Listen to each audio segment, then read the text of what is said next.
Hi வணக்கம் நண்பர்களே, நான் தான் உங்கள் சாலினி. எல்லாரும் எப்படி இருக்கீங்க? நல்லா இருக்கீங்களா? இன்றைக்கு எது சம்மந்தமாக வீடியோஸ்க்கு போன நண்பர்களே, இன்றைக்கு எங்களோட அம்மா சம்மந்தமாக தான் கேட்க போகிற நண்பர்களே. ஓகே, எங்களோட அம்மா சம்மந்தமாக ஒரு முக்கியமான விஷயம் நான் சொல்லி ஆகணும் நண்பர்களே. இந்த வீடியோஸை முழுசாக பார்த்து சப்போர்ட் பண்ணுங்கள். யாராவது புதுசாக வந்தீங்கன்னா சப்ஸ்கிரைப் பண்ணி சப்போர்ட் பண்ணுங்கள். வாங்க வீடியோக்குள்ளே போகலாம். நண்பர்களே, வேற ஒன்றும் இல்லை, கேப்பா பேச்சு கேட்பாங்கன்னு பார்த்துருங்களா? கேப்பா பேச்சு எந்த கதை சொன்னாலும் எடுபட்டு வந்து கதைக்கிறது பார்த்துருங்களா? ஒரு உதாரணத்துக்கு வந்து இப்போ வந்து உங்களோட மகள் வந்து ஒரு பொண்ணோட அங்கே ஒரு பொடியனோட கதைச்சிட்டு இருக்கிறாள். அவங்க கூட பைக்கில் போகிறாள், அப்படி இப்படி அந்த பொண்ணை லவ் பண்ணுறாள், அவனை கல்யாணம் கட்ட போகிறான்னு சொல்கிறான்னு அதை வந்து ஒரு தாய்கிட்ட வந்து சொல்லுவாங்க. இப்போ என் அம்மாவை சரியில் வேறு அம்மா வந்து சொல்லுவாங்க, இப்படி தான் அந்த பொண்ணு இப்படி பண்ணுது, அந்த அவங்களோட ரோலை நின்று கதைக்குது அப்படின்னு சொல்லும்போது, ஓ உண்மையாவா அப்படின்னு போட்டு வந்து அந்த மகள்கிட்ட வந்து கேட்குறது, நீ என்ன அவனை லவ் பண்ணுறியா, அவனோட நின்று காய்ச்சியா, அவனோட பைக்கில் போனியா அப்படின்னு வந்துட்டு அந்த பொண்ணு வந்து கேட்குறது. அது வந்து அப்படி எடுபடுறது ஆறு என்ன சொன்னாலும் நம்பி வந்து கேட்குறது. ஏன்டா நம்பிக்கை ஒன்று தான் வாழ்க்கை. ஓகேவா? ஆறு என்ன சொன்னாலும் என் பொண்ணு அப்படி பண்ண மாட்டாள், என் பொண்ணு அப்படி செய்ய மாட்டாள்ன்னு சொல்கிறது தான் ஒரு தாய்க்கு மிளகு, ஒரு ஃபேமிலிக்கு மிளகு, சுற்றி உள்ள நல்லது. ஆறு என்ன சொன்னாலும் எடுபடுறது தான். ஓகேவா? எடுபட்டு கொண்டே தான் இருக்கிறது. அது மாதிரி தான் எங்களோட அம்மா வந்து என்னடா, நான் யூடியூப் சேனல் செய்கிறது அப்படியா நிறைய பேருக்கு வந்து எரிச்சல் போகிறான், போட்டி நல்லா வர போகிறாளே, நல்லா வந்துருவாளே, வசதியாக இருக்க போகிறாளே அப்படின்னு நினச்சிட்டு நிறைய பேர் போட்டு கொண்டு நிறைய பேர் வந்து என்ன அழிக்கணும், அது பண்ணணும் இது பண்ணணும், நிறைய பேர் வந்து வெளியே சுற்றி தான் இருக்கு. என்னை சுற்றி வந்து எதிரிகள் தான் இருக்குது. ஏன்னா நிறைய பேர் எதிரிகள் தான். யாருமே வந்து நல்லவங்க கிடையாது, எல்லாமே எதிரி தான். நான் பார்த்த அளவில் எல்லாமே எதிரி, சுத்த புறாடு, பொய் உருட்டு எல்லாமே தான். அப்படியே நாங்கள் வந்து நான் ஜூட்டு சரம் செய்கிறது படியா. அப்போ நீங்கள் போகிற வேர்ட் கமெண்ட்ஸுக்கு நல்ல கமெண்ட்ஸுக்கு நடந்து நான் கலாச்சி போகிறேன். நான் என்ன வாயில் தூசணம் கழிச்சு போடுறேன்னா, இல்லை வந்து கெட்ட வார்த்தை கழிச்சு போடுறேன்னா? நோ, லாங் வீடியோஸை பாருங்கள், எவ்வளோ அழகாக க்யூட்டாக வீடியோ எடுத்து போட்டுட்ருக்கேன். வெளியே போய் சரி வீடியோ இருந்து எடுத்து போட்டுருக்கேன். ஷார்ட் வீடியோவில் வந்து நீங்கள் போகிற வீடியோஸ்க்கு நான் போகிற வீடியோஸ்க்கு நீங்கள் பேர்ட் கமெண்ட்ஸ் போடுறீங்க. அப்போ நான் லைவில் வந்து போடுறீங்க. அப்போ அதை எடுத்து நான் போட்டு கலாய்க்கிறேன். இதெல்லாம் ஒரு கண்டென்ட். ஓகேவா? ஒரு கண்டென்ட் எடுத்து போட்டு நான் கலாய்ச்சிட்ருக்கேன். நீங்கள் போடுற பேர்ட் கமெண்ட்ஸுக்கும் நல்ல கமெண்ட்ஸுக்கும் நான் எடுத்து ரிப்ளை பண்ணி நான் ஷார்ட்ஸில் போட்டுட்ருக்கேன். இதுக்கு பேர் வந்து தப்பான வீடியோஸ் போடுறதா? அப்போ டிக்டாக்கில் பேசுக்குள்ளெல்லாம் வந்து தூசணம் கழிச்சு போடுறாங்க, கெட்ட வார்த்தையெல்லாம் கழிச்சு போடுறாங்க. அப்போ அதுக்கெல்லாம் நீங்கள்லாம் கேட்க மாட்டீங்களா? அப்போ அதெல்லாம் எப்படி? அது மட்டும் எப்படி? அதுவும் ஒரு பொண்ணு தான் காய்ச்சி போடுது. அப்போ அதை மட்டும் நீங்கள் எப்படி ரசித்து பார்க்குறீங்க? அதுக்கு மட்டும் லைக் பண்ணுறீங்க, கமெண்ட் பண்ணுறீங்க, அதுக்கு மட்டும் பார்க்குறீங்க. நீங்கள் போடுற ஒரு வீடியோஸுக்கு நாங்கள் எடுத்து கமெண்ட் ரிப்ளை கொடுத்தோம்னா அது கண்டென்ட். நீங்கள் போடுற கமெண்ட் எல்லா வீடியோஸுக்கும் நான் ரிப்ளை கொடுக்குறேன், அது ஒரு கண்டென்ட். அதை வச்சுட்டு நான் தூசணை கழிச்சு போடுறேன், அது பண்ணுறேன் இது பண்ணுறேன்னு நீங்கள் தேவையில்லாம் வந்துட்டு எங்களோட ஊரில் இருக்கிறவங்க இதை பார்த்துட்டு வந்து நீங்கள் அம்மா கிட்ட சொல்கிறதால எனக்கு எந்த ப்ராப்ளம் கிடையாது. ஓகேவா? நான் தப்பான வீடியோஸ் நான் எதுவும் போடலையே. நான் வந்து நீங்கள் போகிற வீடியோஸ் எடுத்துகிட்டு நான் வீடியோஸ் போட்டுட்ருக்கேன். நான் வந்து அவங்க போகிற வீடியோஸை கலாச்சி போட்டுருக்கேன்.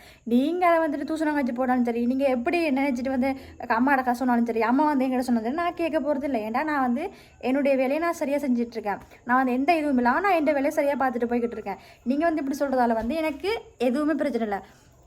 அடுத்த வந்து முதல் வந்து வியூஸ் போணுச்சா, இப்போ வியூஸ் போகுது இல்லையா, லைக் போகுது இல்லையா, லைக் பண்ணுறாங்க இல்லையா, சப்ஸ்கிரைப் பண்ணுறாங்க இல்லையா? ஹலோ, நான் ஆரம்பத்தில் ஃபஸ்ட்டே நான் சமையல் வீடியோஸ் போடும்போதெல்லாம் வியூஸ் சப்ஸ்கிரைப் வந்ததே கிடையாது.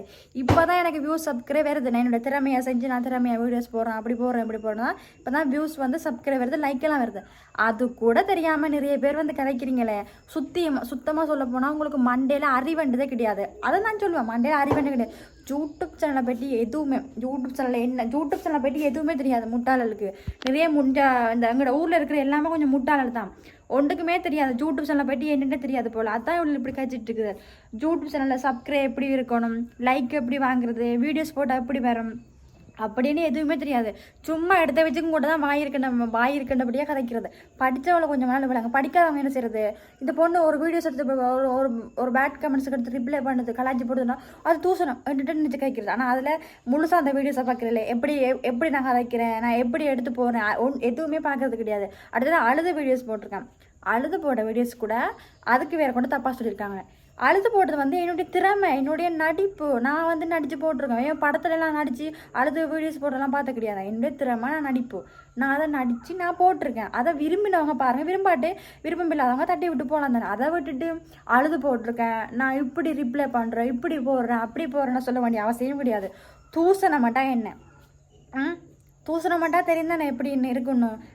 அப்போ அவங்க போடுற தூசணத்தை எடுத்து நான் போகிறேன்னா அவங்க ஒரு ஒரு பொண்ணுக்கிட்ட வந்து ஒரு தப்பாக கமெண்ட் போடுறாங்கன்னா அதை நான் கலாய்ச்சி தான் போகிறேன்னு இல்லையே. அவங்க போட்ட கமெண்ட்டை நான் இந்த வாயில் வாசித்து நான் ரிப்ளை பண்ணது கிடையாது. அதை கூட உங்களுக்கு தெளிவாக பார்க்க தெரியாது. சும்மா மேலோட்டமாக தட்டிட்டு போகும்போது வரும். அதை பார்த்துட்டு ஐயோ இந்த பொண்ணு என்ன நம்மளோட ஒரு பொண்ணு இப்படி கதைக்குது, நம்மளோட மானத்தை வாங்க போகுது, நம்மளோட ஊர் மானத்தை அப்படின்னு நினைக்கிற தப்பு. நீங்கள் என்ன தான் வந்து கூவிட்டு இருந்தாலும் நான் வந்து ஒழுங்காக தான் வீடியோஸ் போடுறேன், நான் இப்படி தான் செய்வேன், நீங்கள் சரி தான் செஞ்சு கொடுங்க. அதனால் எனக்கு எந்த பிரச்சனையும் கிடையாது. நான் ஒழுங்காக தான் வீடியோஸ் போடுறேன்னா இது வரைக்கும் நான் எந்த கெட்ட வீடியோஸும் போடல. நான் லாங் வீடியோஸ் எவ்வளோ நான் இன்னும் இல்லை. நான் அது வந்து ப்ராங்க் வீடியோ, நான் அழுது போட்டது வந்து ப்ராங்க் வீடியோ. நான் இன்னும் திறமையாக அழகாக நான் வந்து எடுத்து போட்டு தான் இருப்பேன். நான் அழுதும் போடுவேன் சரி, என்னவும் சரி போடுவேன் சரி, அது என்னுடைய விருப்பம். தப்பான வீடியோஸ் போட்டால் நீ கேட்குற ஒரு நியாயம் இருக்குது, அது ஒரு நியாயம் இருக்குது. தப்பான வீடியோஸ் போட்டால் ஓகே இந்த பொண்ணு என்னோடய லைஃபுக்கு பிரச்சனை வரும், ஊருக்கு மானம் சொல்கிறது வந்து அது சரி, அது ஓகே. ஆனால் நான் எதுவுமே தப்பு பண்ணாமல் ஒழுங்காக வீடியோஸ் போட்டிருக்கேன். என்ன வந்து உசுப்பேற்றி இப்படிலாம் பண்ணிட்டு இருந்தால் நான் என்ன செய்யறது, நான் கண்டுக்கவே மாட்டேன். நீங்கள் என்ன தான் சொன்னாலும் நான் விழுந்து நான் கண்டுக்கவே மாட்டேன். ஓகேவா, நான் விழுந்து வீடியோஸ் தான் போட்டுட்ருப்பேன். நான் ஷார்ட் வீடியோ போட்டுட்டு தான் இருப்பேன். நீங்கள் வேர்ட் கமெண்ட்ஸுக்கோ நல்ல கமெண்ட்ஸுக்கோ நான் ரிப்ளை பண்ணிட்டு தான் இருப்பேன். அது வந்து கண்டென்ட். ஓகேவா, அதை கேட்டு வந்து எங்களோட அம்மா கிட்ட சொல்லி எங்களோட அம்மா வந்து அதை கேட்டு வந்து எங்கிட்ட கத்தி எந்த இதுவுமே நடக்க போகிறதில்ல. ஓகேவா, கேப்பா பச்சு கேட்குறவங்க இப்படி தான் இருப்பாங்க. கேப்பா பச்சு கேட்டு அடுத்தவங்களே வாழ விட மாட்டாங்க, அவங்களும் வாழ மாட்டாங்க. அப்போ இப்படியே கட்டி தான் இருப்பாங்க. அப்போ அதனால் அவங்களுக்கு நாங்கள் விளங்க சொல்லி நம்மளோட எனர்ஜியை வேஸ்ட்டு பண்ணி நம்மளோட திறமையை வேஸ்ட்டு பண்ணி கொண்டுருக்கிறதுனால எங்களுக்கு எந்த லாபமே கிடையாது. நீங்கள் கத்துறவங்க கற்றுட்டு போங்க, செய்கிறவங்க செஞ்சுட்டு போங்க. அதனால் எங்களுக்கு எந்த பிரச்சனையும் கிடையாது. நான் இப்படி தான் வீடியோஸ் போடுவேன். அதை வந்து கேட்டேன். என்னோடய திறமைக்கு எவ்வளோ பேர் வீடியோஸ் பார்க்குறாங்க, நிறைய பேர் பார்க்குறாங்க. ஆனால் நீங்கள் சில பேர் வந்து எப்படி கதைக்கிறீங்க, எப்படி வீடியோஸ் போகிறீங்கன்னு சொல்கிறதால எனக்கு வந்து எந்த பிரச்சனையும் கிடையாது. ஏன்டா நான் எனக்கு பிடிச்சிருக்கு, நான் போடுறேன், நான் கலாச்சி தான் போடுறேன். நான் தப்பாக ஒன்று தூச்சம் கட்சி போட கட்ட வாத்திலும் காய்ச்சும் போடல. நீங்கள் அதை நினச்சிட்டு தூக்கி பிடிச்சிட்டு வந்து கதைக்கிறால எனக்கு எந்த பிரச்சனையும் கிடையாது. அதனால தான் எங்கள் அம்மா வந்து சொன்னபடியா அன்றைக்கு வீடியோஸ் எடுத்து போடலாம்னு தான் பிளான் பண்ண நண்பர்களே. ஏன்டா எங்கள் அம்மா வந்து ரொம்ப கேப்பாக வச்சு கேட்குறவா, ரொம்ப இதுப்பா என்ன சொல்கிறது, எல்லாத்துக்கும் எடுபட்டு வந்து அந்த கழிச்சிட்ருக்கேன். நம்பிடுறது யாரை என்ன சொல்லணும், நம்பிடுறது. அப்போ அதனால கொஞ்சம் இதுதான் அதான் கொஞ்சம் மன உளைச்சல் இருக்குது. இந்த வீடியோஸ் நான் போட நண்பர்கள். ஏன்னா இது முக்கியமாக சொல்லி ஆகணும். இப்படி ஒரு தாய் இருக்குதா, இப்படி யாராவது இருக்காங்கன்னு சொல்லி ஆகணுக்கு தான் நான் வீடியோஸ் போட்டேன் நண்பர்களே. நான் வீடியோஸ் வந்து தப்பான வீடியோஸ் எதுவுமே போடணும், நான் நல்ல வீடியோஸ் தான் போட்டுட்ருக்கேன். நான் இன்னும் போடுவேன், இன்னும் திறமையாக போடுவேன். இப்போ நான் வந்து ஒரே இடத்துல இருக்கிறபடியே இப்போ ஒரே இடத்துல நின்று நம்ம வட்டக்கச்சில் கிள்ளச்சில் நின்று தான் நான் வீடியோஸ் போட்டிருக்கேன். அதே நான் இலங்கை சுற்றி வீடியோஸ் போகிறேன்னா என் சேனல் வந்து வேறு லெவலுக்கு போகும். அந்த சேனல் கூட எனக்கு இருக்குது. கண்டிப்பாக நான் எல்லாத்தையும் சாதிச்சு முன்னுக்கு வருவேன். நீங்கள் என்ன தான் வந்து என்னை அழிக்கணும் விழுத்தணும்னு நினச்சிட்டு வந்து இப்படி பண்ணால் கூட நான் கேட்கவே மாட்டேன். நான் இப்படி தான் பண்ணிகிட்டு இருப்பேன். நான் நல்லா தான் வீடியோஸ் போட்டுருக்கேன். நீங்கள் என்ன தான் சொன்னாலும் நான் அதை கேட்க போகிறதில்ல. நான் நல்லா வந்து காட்டுவேன் உங்களுக்கு முன்னுக்கு. அப்போ தெரியும் பாருங்கள் நான் யாருன்னு தெரியும். வாய் இருக்கிறவங்க கதைச்சிட்டு போகலாம், ஆனால் கொஞ்சம் யோசிச்சு கதைங்க. பேட் கமெண்ட்ஸுக்கெல்லாம் ரிப்ளை பண்ணுதுன்னா அது ஒரு திறமை. அதுக்கெல்லாம் திறமை வேணும். நிறைய பேர் வந்து லைவ் போடும்போது ஐயோ வேர்ட் கமெண்ட்ஸ் வந்து போடுறாங்களே, பேட் கமெண்ட்ஸ் போட்டு நிறைய பேர் எல்லோரும் மனசில் ஒரு விஷயம் அவங்களாம் கேட்பாங்க. என்கிட்ட கேட்குற கேள்வி ஒன்று தான், நீ எப்படிமா இவ்வளோ 1000 பேர் கமெண்ட் பண்ணுறாங்களோ 1000 பேருக்கு நீ ரிப்ளை கொடுக்குறே, நல்ல கமெண்ட் சரி கெட்ட கமெண்ட் சரி. அது வந்து என்னுடைய திறமை. நான் என்னோட திறமையை நான் போடுறேன். இதை மாதிரி நிறைய பேர் வச்சிருக்க திறமையை வழிகாட்ட மாட்டாங்க. ஓகேவா, நிறைய பேர் நான் அழுது போட்ட வீடியோஸுக்கு நிறைய பேருக்கு இந்த வீடியோஸ் எல்லாம் எடுத்து ஆறுதலாக சொல்லி நிறைய பேர் சேனலில் போட்டிருக்காங்க. இந்த போல் நல்ல பொண்ணு வேர்ட் கமெண்ட்ஸ் போடாதீங்களா சொல்லி போட்டிருக்காங்க. அவங்களுக்கு தெரியும், கொஞ்சம் படித்தவங்களுக்கு தெரியும் இப்படி போட்டால் இப்படி வரும்னு தெரியும்.